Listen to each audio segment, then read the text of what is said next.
Bugün Lipinitsa, dayaq zonada çıxış edən Lipinitsa cəzalıdır və cəza səbəbindən bu görüşü buraxır. Burada indi etirazlar var hakimin qərarına. Sarı vərəqə və qırmızı da mı çıxdı? Qurbanberdiyev. Biz onu heç də həmişə... Bəli, qırmızı vərəqə Qurbanberdiyevə. Əvvəl sarı verdi Elçin Məsiyev.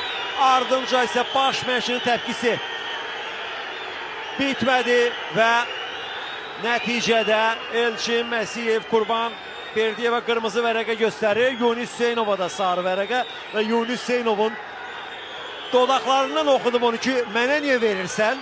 Herhalde yəni o bu cür göründü.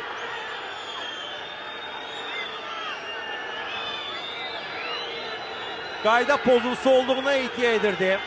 Qurbanberdiyev, bir ağ edelim, yəni o sakit təbiətli biridir və heç də həmişə bu cür hallarda, bəlkə də nadir hallarda onu görürük, amma çox sərt reaksiya verdi. Sarı aldı, ardınca isə bir ağ edirəm.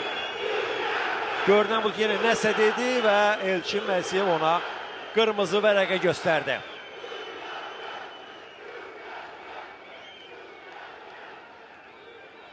Bəli, Qurbanberdiyev texniki zonanı tərk etməlidir.